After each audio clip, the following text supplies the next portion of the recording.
Osuđeni Zdravko Mamić ne posustaje i ne odustaje. Svakodnevno na svom Facebook profilu donosi nove optužbe na račun sudaca i drugih pravosudnih dužnosnika. I dok se njegovim navodima bave istražna tijela, neke sudačke karijere dovedene su u pitanje. Pravomoćna presuda braći Mamić već danima izaziva komentare i polemike. I dok njegova obrana traži pravni put kojim pokušava presudu dovesti u pitanje, osuđeni Zdravko Mamić svakodnevno putem Facebooka bombardira javnost i proziva suce koje je navodno upoznao u za njih delikatnim situacijama. Moja supruga je bila sa ljudima 7 dana u Dubaju. Kod moje supruge su bili u kući gosti. Moja supruga je bila u Banja Luci kad sam im predavao novac. Moja supruga je bila u vikendici u mjestu Buševec pored Velike Gorice. Slavili smo godišnjicu braka gospodina Miljevića i njegove supruge, bilo je 30-ak ljudi. Kad su nepozvani tada došli na tu feštu Zoran Vekić, Darko Krušlin, Ljubo Pribić, taj zamjenik šefa zatvora, jedan vozač koji ih je vozio i plus još jedan gospodin čije ime ću za sada zadržati, bilo ih je 5. Došli su tamo nepozvani, pjevali s nama, kitili muziku, plesali sa mojom ženom, ljubili se sa mojom ženom. Darko Krušlin je mojoj ženi pokazivao poruke koje je razmjenjivao sa svojom ženom koja ga je špotala da je pijanac i da nek ide brzo kući.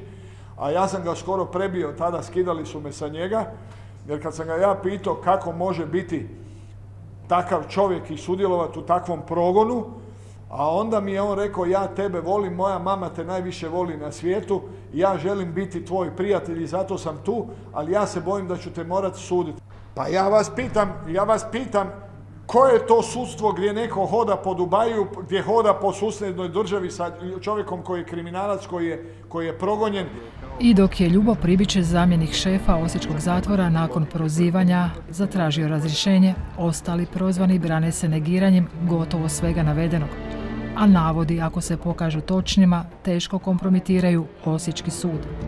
Znači, čovjek je uzimao uredno novac od mene, reketario me, tražio od mene da ga postavim na mjesto predsjednika suda u Osijeku.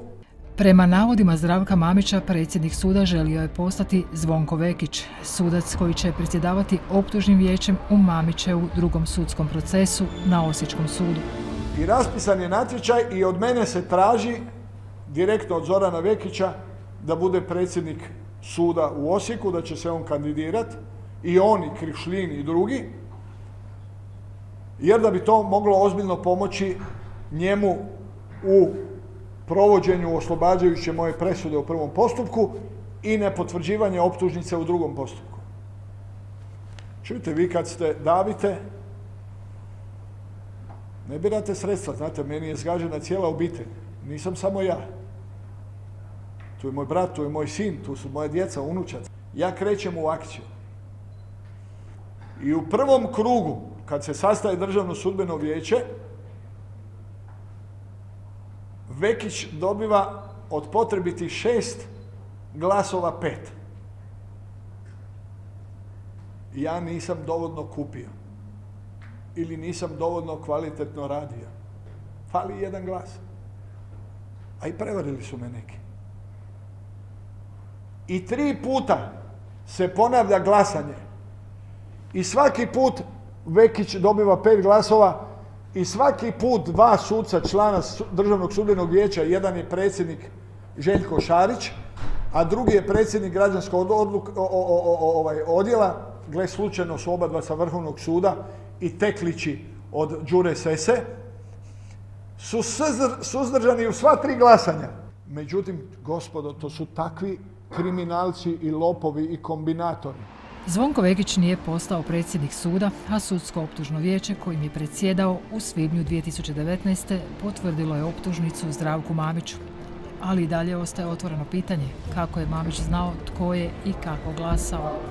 Samo da vam kažem, za sada, samo jednom članu Državnog sudbenog vijeća koji se zove Nedjeljko Boban, a u ovom trenutku je on sudac Visokog prekršajnog suda u Zagrebu, Nedjeljko Boban, iz Samobora, koji je od mene uzeo 80.000 eura za glas za ovoga, kako se zove, Vekića. Prozvani sudac Boban najavljuje tužbu protiv Zdravka Mamića. Poslali smo upit Visokom prekršajnom sudu s pitanjem kako su postupali u slučaju prozvanog suca. Sudac Nediljko Boban se istog dana pisano očitovao i porekao sve navode koje protiv njega iznio Zdravko Mamić. Predsjednik Osječkog suda Zvonko Vrban i sam prozvan odbacuje Mamićeve navode kao i novinske natpise. Ne namjerava tužiti.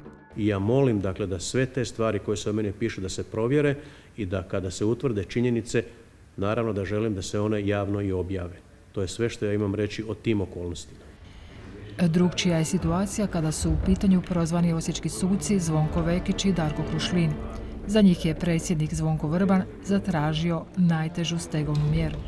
Nakon očitovanja sudaca, kada sam pogledao njihovo očitovanje, usporedio ih s onim što je govorio Zdravko Mamić i sa fotografijama i videima koji su izašli na portalima, ja sam odlučio pokrenuti stegovni postupak protiv sudaca Zvonka Vekića i Darka Krušlina. Ja sam danas taj zahtjev poslao Državnom sudbenom vijeću i zatražio od Državnog sudbenog vijeća da im izrekne stegovnu kaznu razrješenja od sudačke dužnosti i da ih udalji od obnašanja sudačke dužnosti do donošenja odluke o počinjenju ove stegovne mjere. I da vam sad kažem, radi neugrožavanja daljnje istrage, moram ovdje reći da sam ja barem prije 2 godine, točnije u 6. i 7. mjesecu u 2 navrata, putem vas ili putem mog odvjetnika, pročitajte press clipping pa ćete vidjeti da sam ja govorio o 6 inkriminiranih sudaca. O sudbini dvojice osječkih sudaca Državno sudbeno vijeće donijet će odluku na sjednici posljednjeg dana ožujka. A osuđeni Mamić, koji najavljuje novi niz kompromitirajućih navoda, nikada nije uživao veću podršku javnosti. Svuda po svijetu ima budala, ali izgleda da je kod nas centrala. Ivo Andrić.